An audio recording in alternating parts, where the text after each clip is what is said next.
Hello, Mr. Farrell. Hello. I've been very verbose offline. Now I'm going to be verbose online. Go. Um, well, I got all these thoughts in my head, man. It's like, the difference from our one time, three times, six time promos um, to the yearly. So it's myfootballcamps.com/D1 promo. It's right below my name. It's different, and I like it, and I'll tell you why, because it's more interactive. So we've got a few people that have signed up for this so far, and I've had a few of those clients, send me a DM with a video, of their son working out or, putting up, and it was something they tweeted themselves, and I'll retweet it and quote tweet it. A couple of kids, you know, uh, Cash Ferris from Arkansas got a couple camp offers, including Notre Dame, to come and show what he can do at camps. He would have never in a million years gotten that without this, and it's pretty immediate. And so, he's asking me this, that, and the other, and I'm giving this advice, and I'm not going to give the advice for free here, but the advice I gave him was perfect, pristine advice. How to get, you can go to the Notre Dame camp, and there's a 99% chance you won't get noticed, with this little secret if it works, and I'm not saying it's going to work for him, but with this strategy, there's a 99% chance he will get noticed. That doesn't mean he's going to be a Notre Dame scholarship kid. The Cordero kid, Will Cordero, the quarterback from California, is a walk-on for SMU now. But if you get a walk-on Cool. offer from Notre Dame and you had nothing, then you got decisions. Do I go FCS? Do I go Notre Dame? Like, so strategy-wise, and then Tanner Huckfeld, our quarterback from Houston, 2025 quarterback from Houston, he's being invited now to a lot more quarterback camps for exposure wise. And he's DMing me and saying, should I do this? He's getting college camp invitations too, but he's asking me advice on each one of them. And, initially when we started this process, we said we weren't going to reach out to schools, and we're not going to. And we weren't really here to advise, but advice is simple.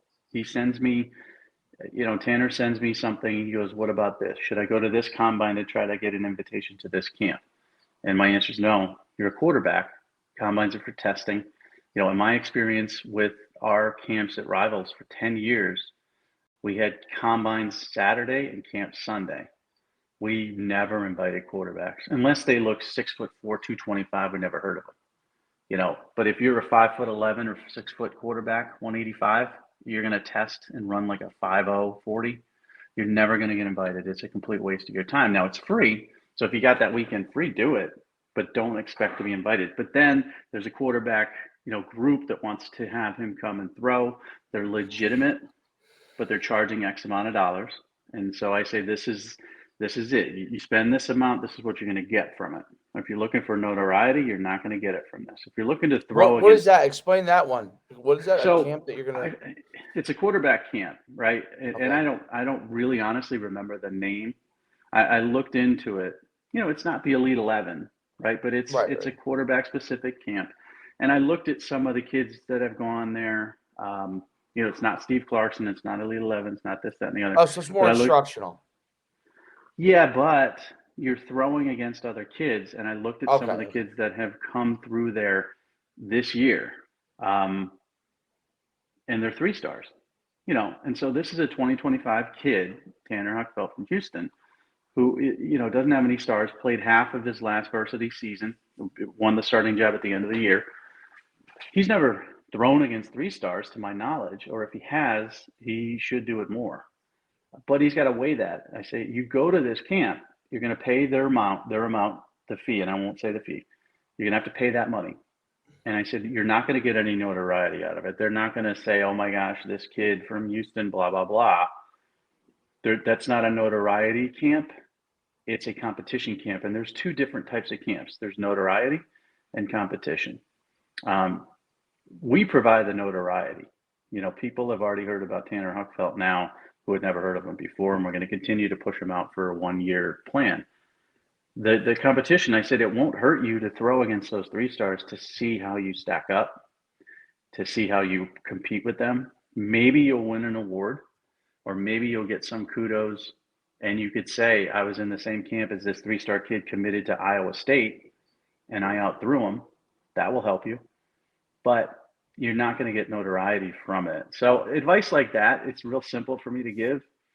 And that's what's been happening with the 1 year, which is why I like it more. Now, I'm not going to be able to answer questions every day for 365 days, but easy questions, I'll get back to you.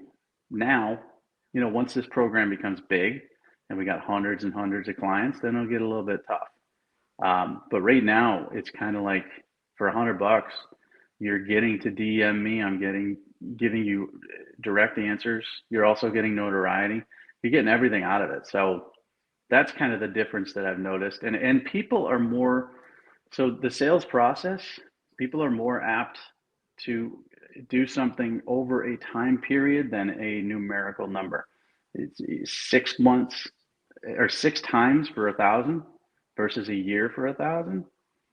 People are obviously going to want the year for 1,000 to be more inclined to do that because it's very open-ended. We could promote that player 30 times over a year, whereas Right. the 6 is kind of finite. So I find there's more of a buzz going around about it, and there's more people reaching out to me about it. There's still, obviously money issues everywhere in the world and in the country. I get it, but I think it's one of those things where it's a lot more than you're paying for, and that's what's happened with our latest clients. That's very cool. That was a mouthful, and it's definitely it's interesting to see. So that shift. So we soft launched it, right? Because it didn't officially go like it has its own its own landing page, but it's not boom on the site where anyone can get to it. And I think I think one more week of that is pretty good because we'll have that completely mapped out, and then we could, if we want, replace the other one with this one and on the site. You know what I'm saying? I think we're gonna Or have to. I think we're gonna yeah, have to. yeah. And we got kids that have signed up for the 6 month, and they're maybe 4 months in. So you carry them another 4 months. No, You of know, course, yeah. we always give them more than they expect.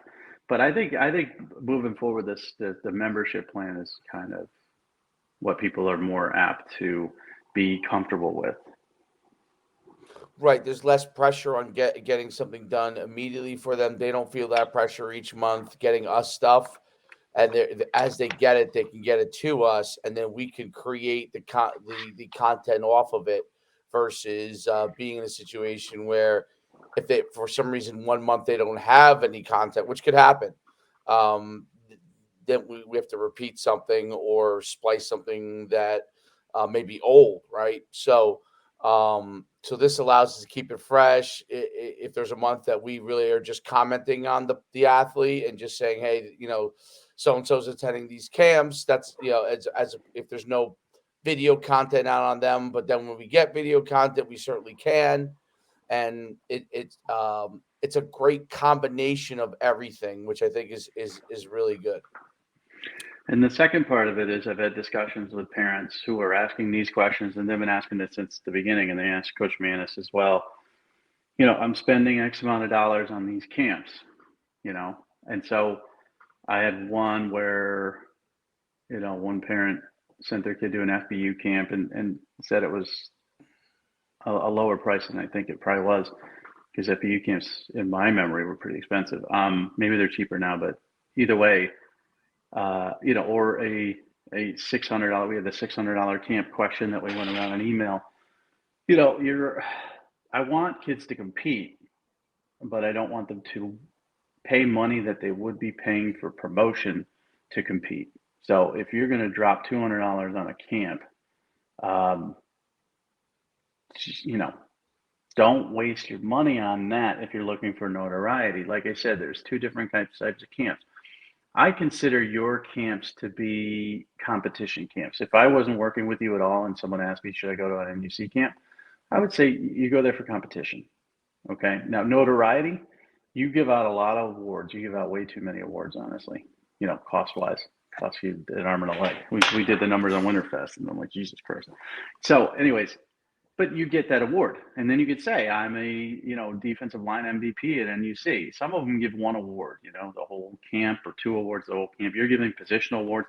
You're also giving out medals, so kids can come out of there and gain notoriety to an extent by putting on their own Twitter saying, I was a D-line MVP at Schuman's camp.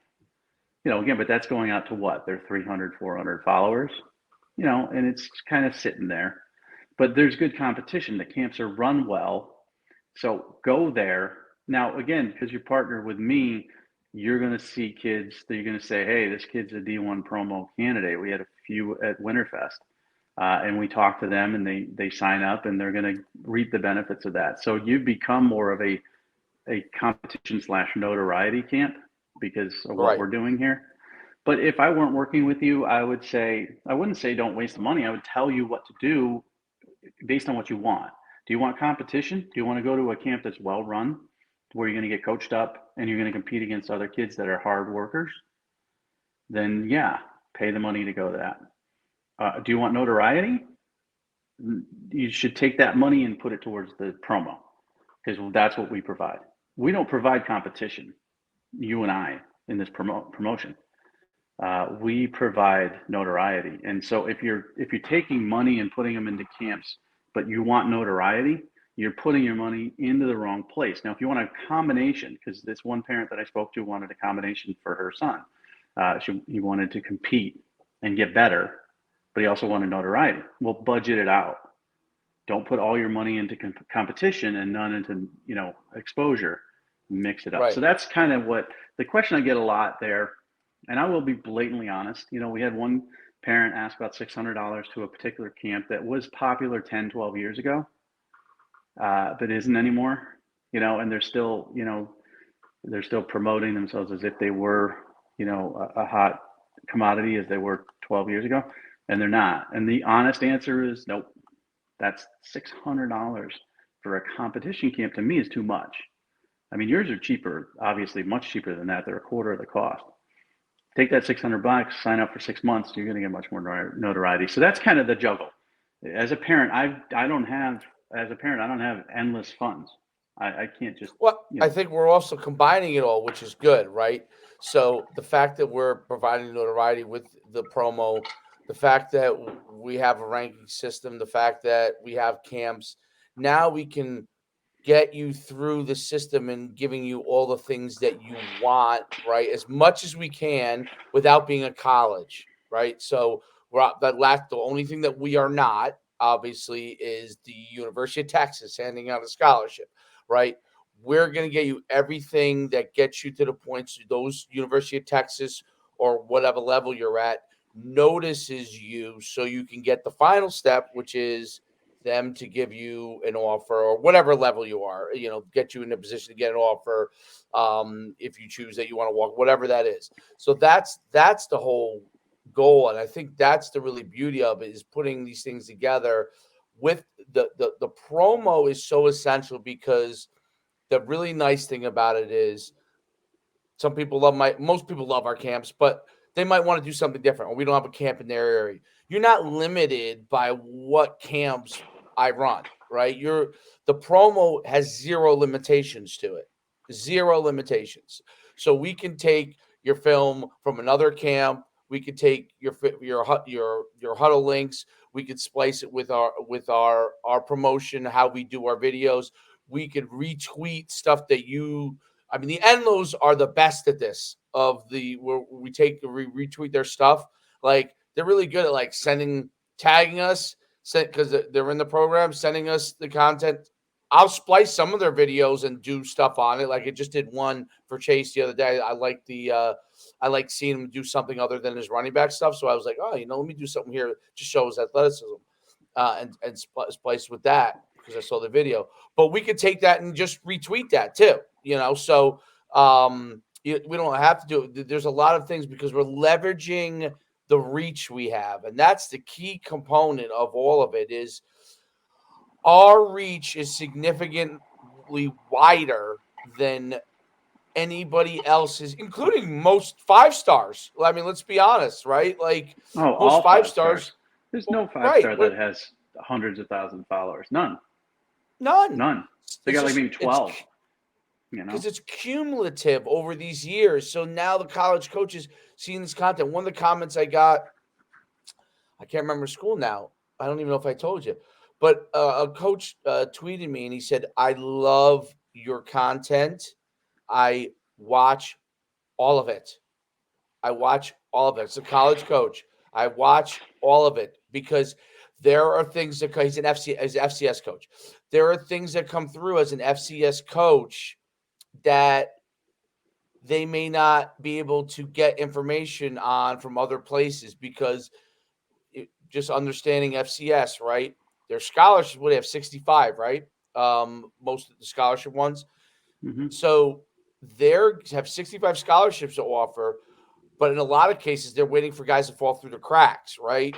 If they can get ahead of it and realize, hey, this guy is probably going to fall through the cracks, right? He's on the fringe. He's better maybe than the level he's getting recruiting at, but we can get him early and he's not going to be going to Power Five school. That's really powerful.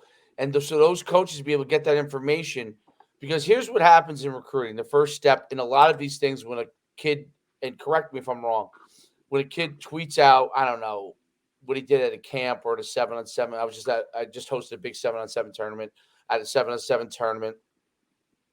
What happens is that the GAs in a lot of cases, they might look at some of these kids, but some of the GAs are going to be able to look and analyze, but most of them are just filtering. Like, and they're basically like, don't bring it to me. The positional coach, the coordinator, they're going to be like, don't bring a guy to me unless he's a wow. So they don't want to get fired their first, second year in recruiting. And they're going through it and like, who's not going to get me fired? Who's not? Oh, there's one that's not going to get me fired. Boom. But most of you do not fall into that category. 99% of you probably don't fall into that wow, wow, wow category. But we're able to put your stuff out there, and now they're seeing not just a really good clip or two, but a thing that something else that you did, something you did at a camp. And it's over and over and over again. And over time, they're like, this is a guy we could look at. And the second thing is positional coaches and coordinators are following us. I would say Matt Rule follows me. Odell Beckham, obviously not a coach. Odell Beckham follows me. Like, how many prospects have those guys following them? I could run through the list of guy after guy after guy. Kyle Flood, who's the the um uh, the Oh, line line coach of coach at Texas. Texas. Yeah, Yeah. Texas. I mean, one by one after one. Those are from relationships over all these years. Coach Campanelli, who was at Rutgers and now is at Syracuse, right? Syracuse. He went to Syracuse. Yeah, Syracuse. Um, Coach Halfley, right? Who's at Boston College. And I mean, yours is, and listen, as expansive as mine is, yours is going to be maybe twofold. I tell kids this all the time. If there's a contact I don't have, okay, the first guy I reached out to, and I reached out to you when because a high school coach had needed somebody. I said, hey, I need contact on this coach and this coach, and they were both gigantic Power Five guys. In 2 seconds, that was sent over to me. There is nobody outside of a college coach that can do that other than you. I mean, that's just the truth because it's years of relationships. It Yeah, doesn't I even know the matter ones. whether they I know the ones that don't follow me. I don't know the ones that right, follow me. I know the ones that don't. That's how many follow me because it's like, okay, Dabo Swinney doesn't follow me, and he's not a Twitter guy, but right, it upsets me. Lincoln Riley doesn't follow me at USC. Now his entire staff does, but he doesn't. Kind of upsets me. Saban's not on Twitter. You know, but Venables does, and so that's okay with me in Oklahoma. Texas, Sark does. That's okay with me. But I know the ones that don't, and there's just I can name them on maybe two hands, maybe I don't know. So and to your point, I can get to anybody. Not that I'm going to. Like if a right. kid signs up for the promo and says, "Hey, can you get me Sark's number?" I'm like, "No, not going to do that." We had a No, we're not client. sharing that, right? Well, we had a client ask us to get in touch with the head coach at a specific school. Like, no, I'm not doing that. But to your point is, back to the camps real quick. We offer two camps included in the 1 year of your camp. Right. So you get competition and exposure.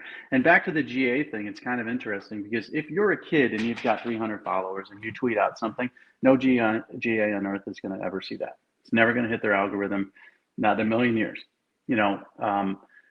If a company, VTO is one of the examples, or and you see, that runs camps and are legitimate, have been in the business for a while. If they put out a highlight or an all-star, like you put out the top performers at Winterfest and stuff like that, GAs will Right. see that because they follow you, they follow them.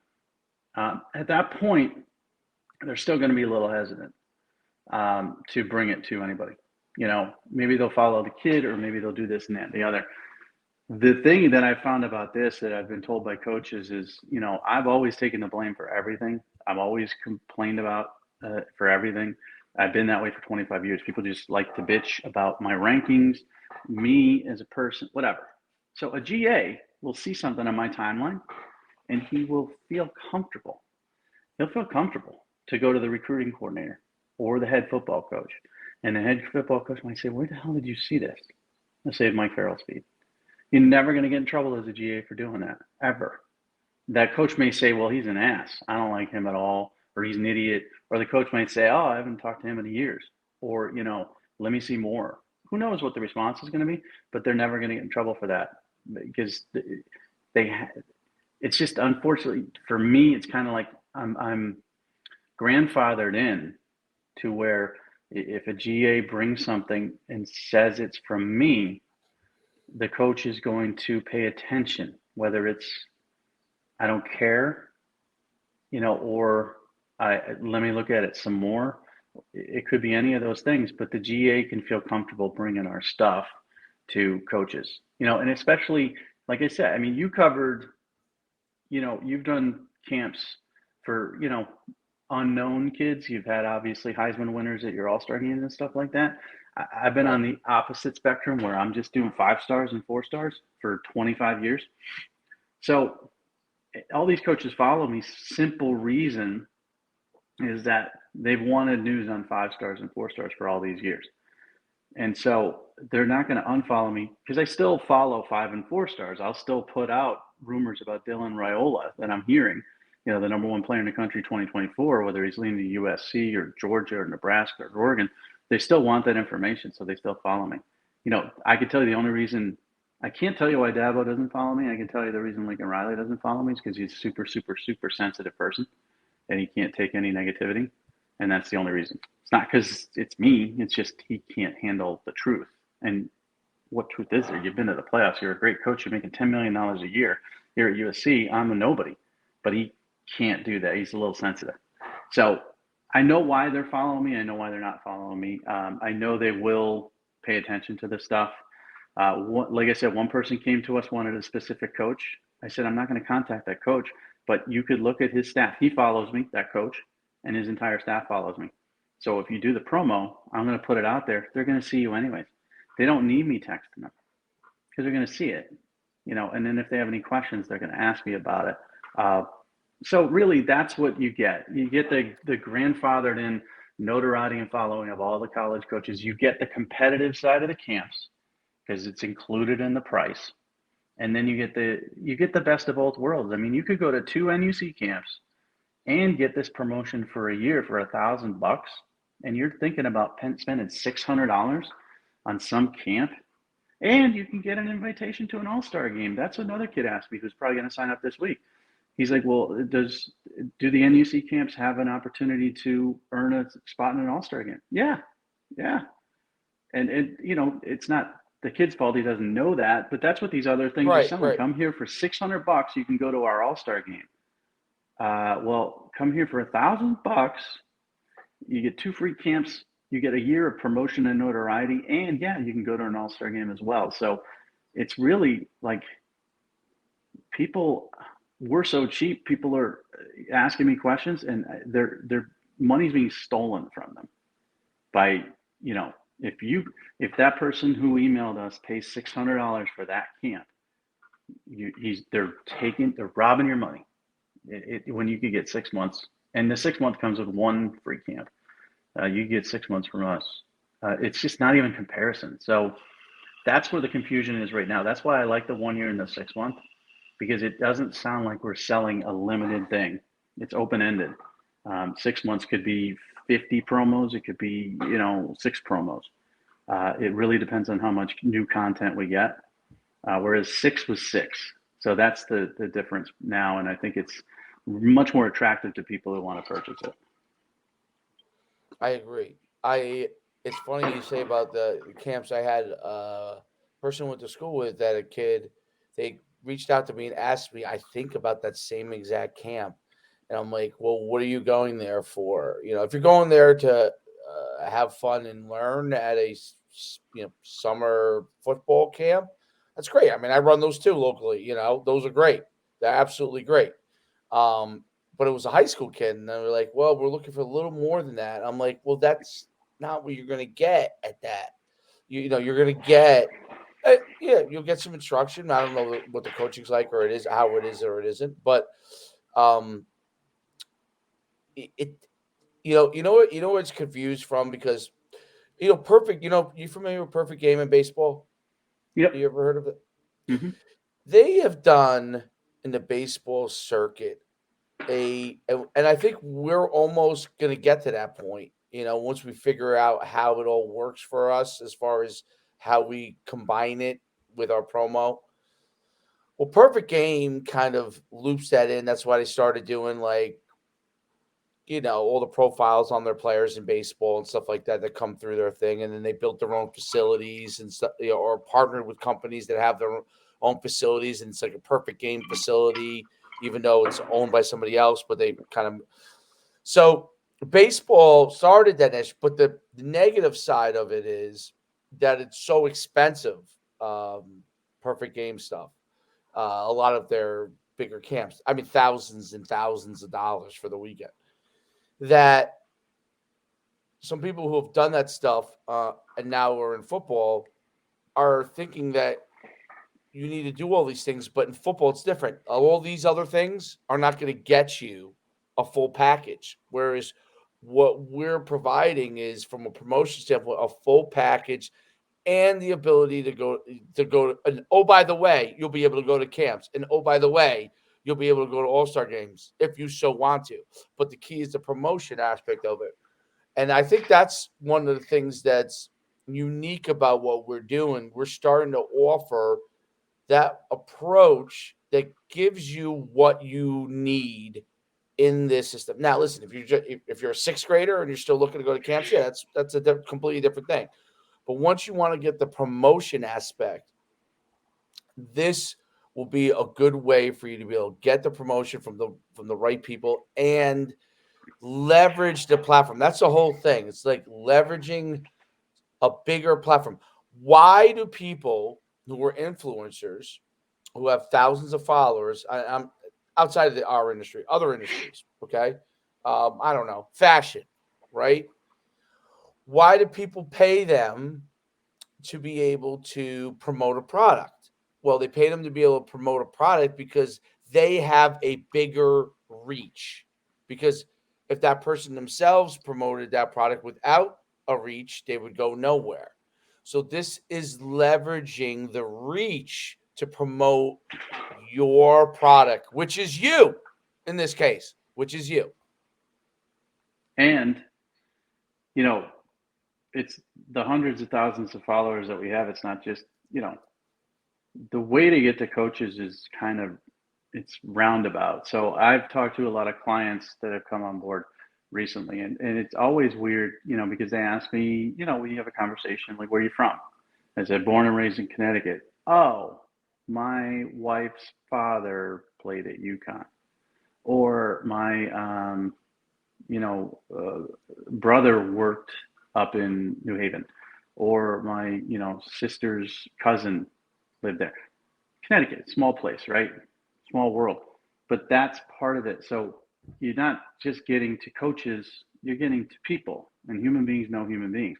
You may get to somebody who follows me who may be the brother-in-law of the secondary coach at Wake Forest, who happens to be best friends with the running back coach at App State, and you may be a running back, and that may trickle that way.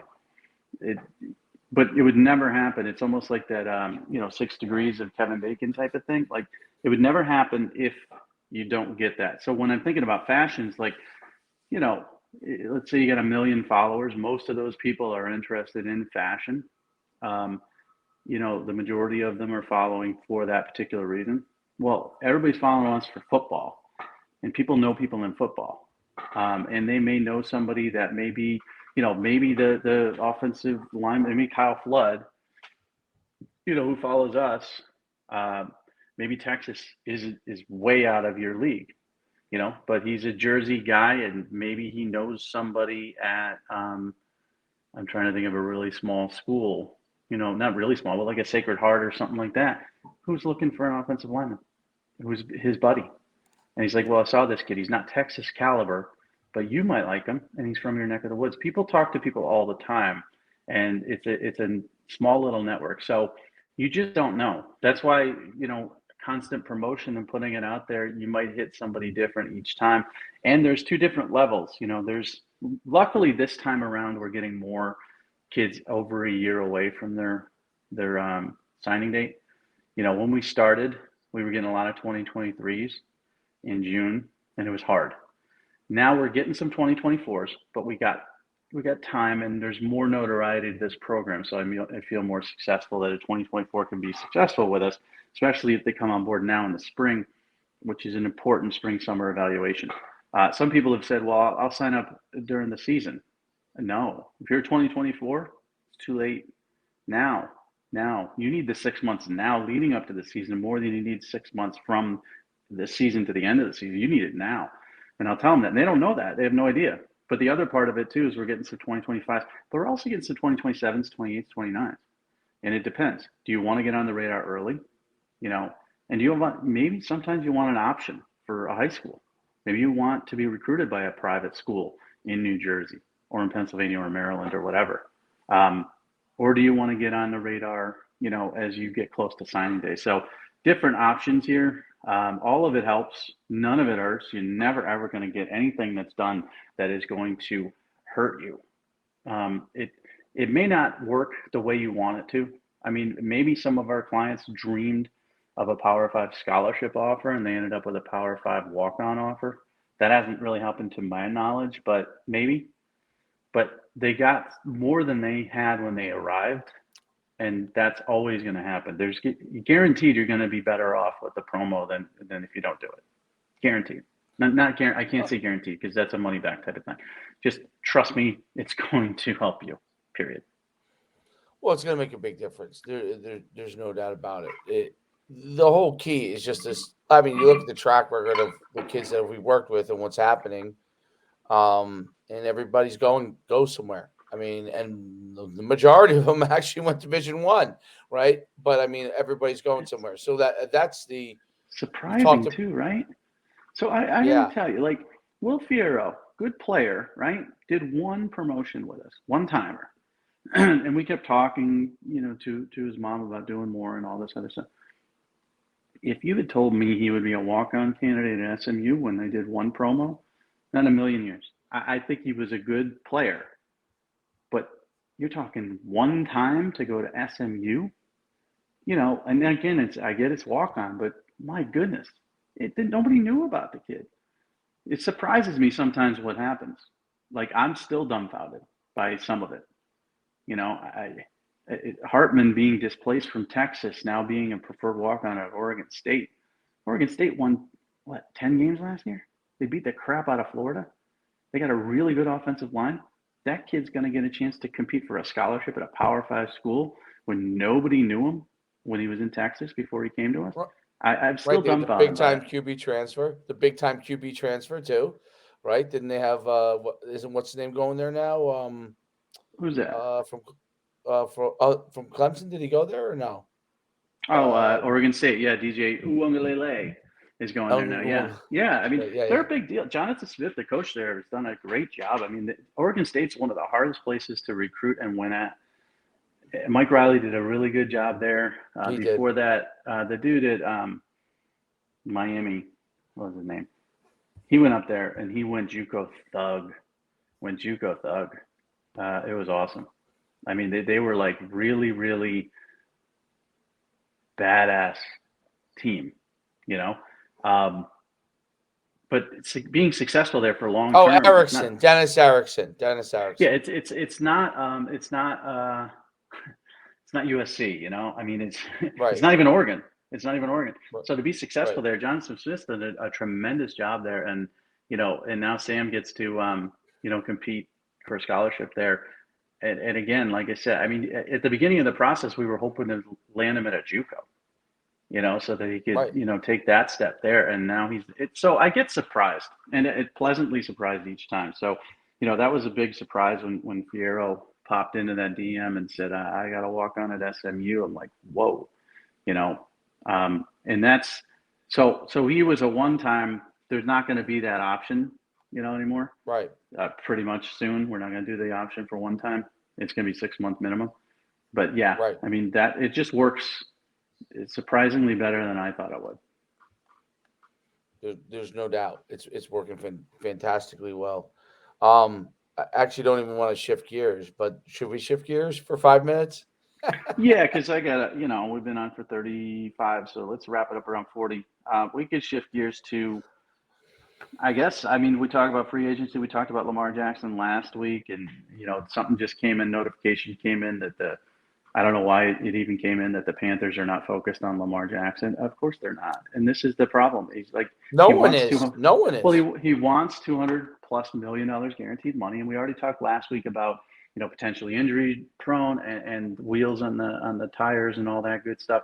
But listen, if you're Carolina, let's say you pay $230 million to Lamar, you're not moving the needle. You need a rebuild. That's a blow up rebuild. And it's not Rule's fault. But they're in bad shape, So yeah, you can get a quarterback like Bryce Young or C.J. Stroud at $8 million a year for his first 4 years with a 50-year option, as opposed to someone who wants $50 million a year guaranteed. No, but Aaron Rodgers is the topic that we were talking about off air. So what's happened is, Green Bay is not going to be held hostage by him anymore, and they were held hostage by Brett Favre every year. If you remember, he was trying to decide whether he's going to retire every year, and it was annoying. Now Rodgers going to the darkness retreat and all that stuff. So they told him, we don't want you anymore. And he came out on the McAfee show and said that he wants to go to the Jets.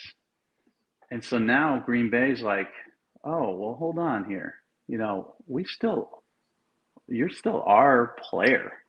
Like, we got to trade you. You're not a free agent. You can't just say, I want to go to the Jets. So now they're asking for a little bit more than I think they feel they can get. Favre, I believe, went to New York for like a fourth round pick. And I don't think that was I don't remember the order. I don't know if he went from Green Bay to New York to Minnesota. I can't remember. But the compensation for a quarterback that age is kind of like a third round pick. I think they're asking for more than that from the Jets. I think the Jets might be desperate enough to do it. Jordan Love's going to be the quarterback at Green Bay now. I think Green Bay is going to struggle, but they're going to be free now. And if they can get lucky and Jordan Love turns into a Hall of Fame quarterback like Favre and Rodgers, then they're the luckiest franchise ever. So they're going to be in better shape. I don't think he moves the needle for the Jets. The AFC is too strong. Even that division, Miami, Buffalo, New England, I don't even know if the Jets can get out of that division with a playoff berth. You don't think Aaron Rodgers would make that big of a difference? They have a good defense. They got some parts. Garrett Wilson, wide receiver. They got a couple good running backs. The offensive line's okay. But, okay. I mean, the Bills are going to make the playoffs, right? Yes. New England's going to push. They fell short this year. We don't know how good they're going to be now that he's got a real offensive coordinator coming in there. Bill O'Brien, Mac Jones. But they're going to push. The Dolphins made the playoffs last year. If Tua stays healthy, they're going to push. Then let's say you make the playoffs. Cincinnati, Kansas City, Buffalo, Jacksonville with T-Law. I could probably name 5 or 6 better teams than the Jets with Aaron Rodgers that they will probably, if they go to the playoffs, lose in round 1. So what difference is he making? Then get him to the playoff and lose in round 1? That's not a difference to me.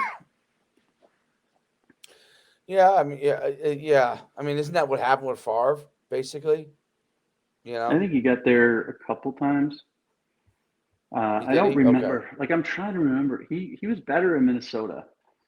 So I can't remember if he went to Green Bay to Minnesota to the Jets or if it was Green Bay to the Jets to Minnesota. But I will tell you this. Brett Favre made no difference to either of those franchises. I mean, can you think of like Brett Favre making a run towards the Super Bowl with the Jets or Vikings? No. And I No, love Rodgers that's as a player. He's a great player, but I don't see them, unless everything falls together, and I don't see it. And maybe there's injuries. Maybe Mahomes gets hurt or Burrow gets hurt or Allen gets hurt. I just don't see them breaking through to the point where it's worth. Now they don't have a quarterback. White just went to Miami. Zach Wilson sucks, so they're a little desperate. Um, so I don't think he's just going to make a difference enough. I think he'll get them the playoffs, but Aaron Rodgers going there and proving Green Bay wrong and leading them to a Super Bowl berth would be really, really surprising. Yeah, I agree with that. What do you think about all the?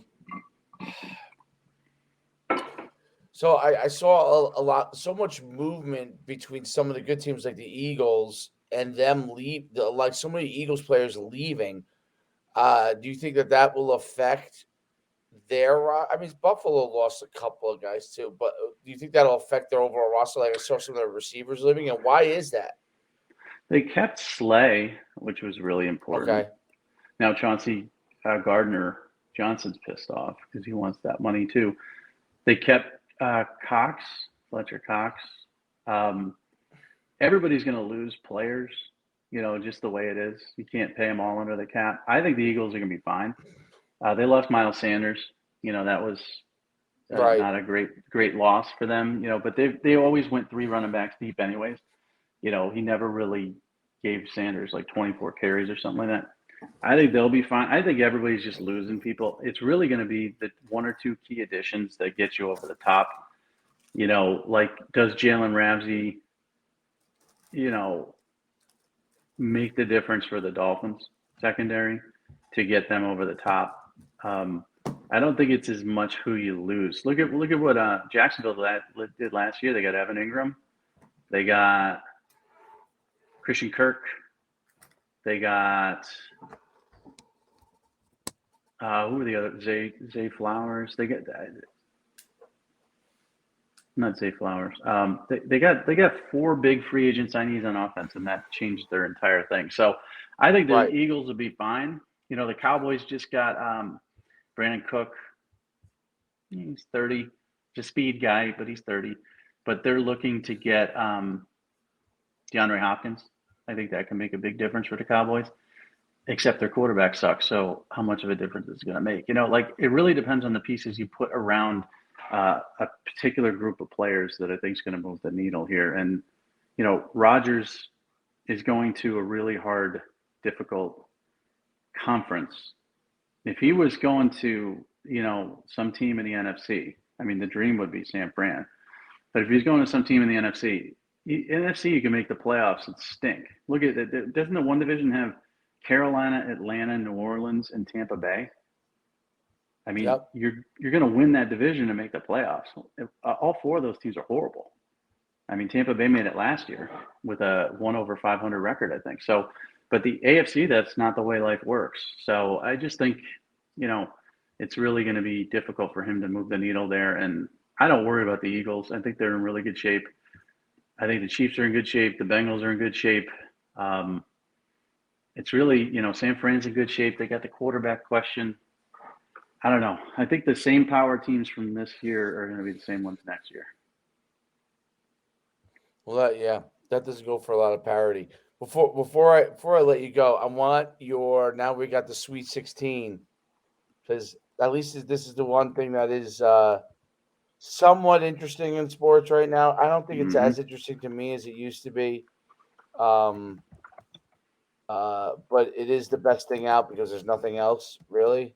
I mean, spring ball is just kicking off, and I see Deion Sanders in a cowboy hat and telling everybody how people were raised differently when he grew up, and everybody's got to earn their number, and a D lineman isn't going to wear, I don't know, White Sox. Remember that White Sox thing? It's all staged. I mean, Deion, he's on camera, walks into the weight room. Everybody's wearing black socks. Dude lifting weights wearing white.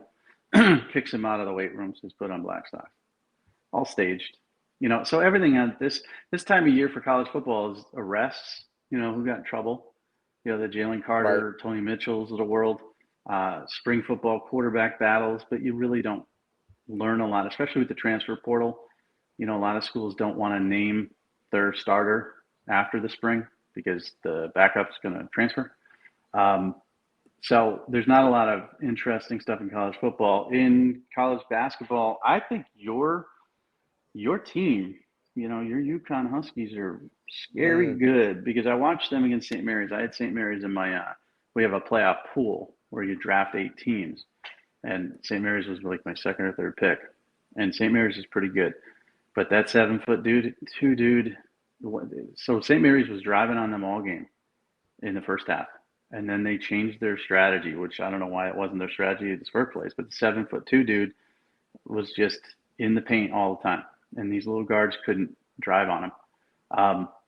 You got this Hawkins, I think his name is, never misses a 3-pointer. When he gets on fire, he lights it up. And you've got some good inside play too. So UConn impressed me a lot. I don't know who's going to win it all. I mean, Kansas is a 1 seed lost. Purdue is a 1 seed lost. Alabama looks really, really good as well. So, but my sleeper's UConn, man. I'm not rooting for him because I grew up a Boston College fan. And as a Boston College fan, you hated UConn because they beat BC every year, like every year. So I still smart from that. But I think UConn could be a real good sleeper pick if anybody wants to take the plus odds that are out there for the Sweet 16. Yeah, I love that they're first of all, they have 2 big men that are really good. The freshmen, and then they have the guy who's their all-star. I can't think of his name now. Yeah, I don't remember Played his at name either. played at Saint He played Saint Benedict's maybe in New Jersey, but he he is just phenomenal. But and they have a 7'3" freshman center, and That's the I think dude. they're He utilizing can't him score, but well. he is a good defender.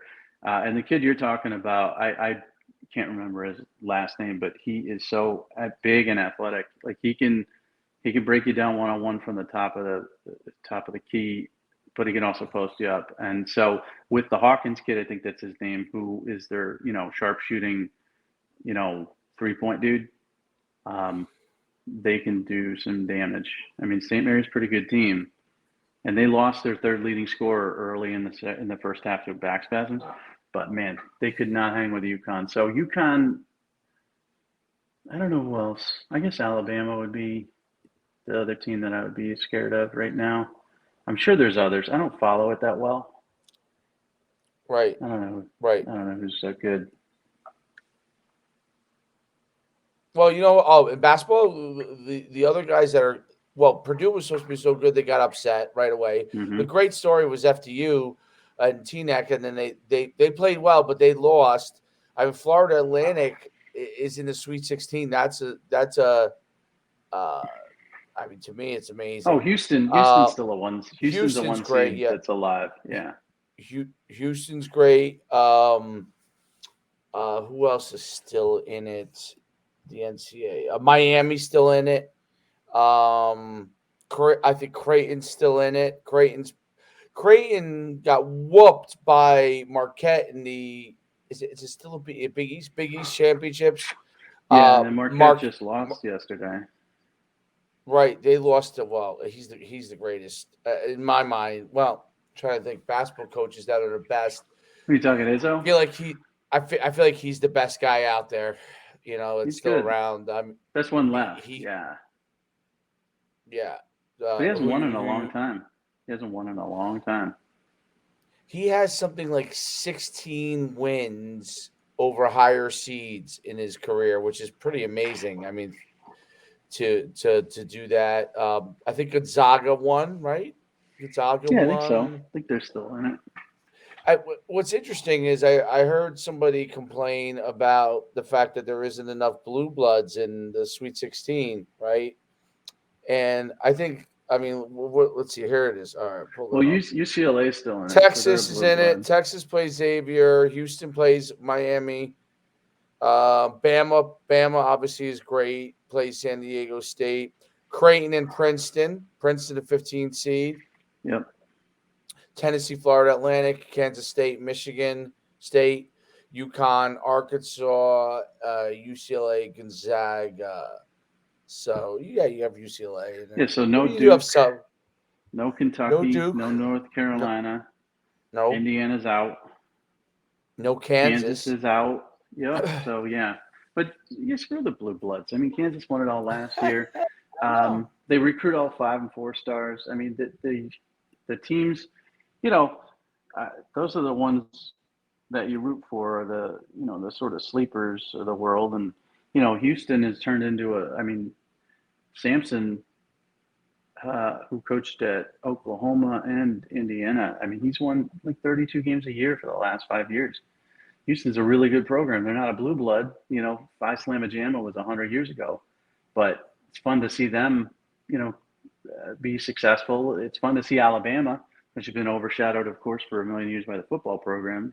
So you need parity, you need blue bloods in there, but you also need like upsets, and that's what the tournament's about. So it's fun. I don't really care. I mean, I'm in a survivor pool too, and I'm still alive, so I care about that because it's big money. But I don't care who wins. I don't give a crap. But I do know that UConn looked pretty good yesterday, and I was rooting for St. Mary's because I had them, but they just got killed. So, but we could wrap it up there. We'll see what happens with that. We'll see what happens. Obviously, myfootballcamps.com/D1 promo. This will probably be the only option in the next couple of weeks. I'll be DMing a lot of people. You'll be DMing a lot of people. You're just not going to be unhappy with it. Wow, it's an amazing, amazing platform. There's nothing like it. There's nothing as good as it. There's nobody has bigger reach. myfootballcamps.com/D1 promo. We're out of here. As always, you'll be able to watch this again. What we're doing each week is at 8 o'clock at night, prime time. You will get a chance if you missed something or you got part of this. We rerun this live stream so you guys can catch it again. All right. All So right. until next time, we'll see See you ya. all soon.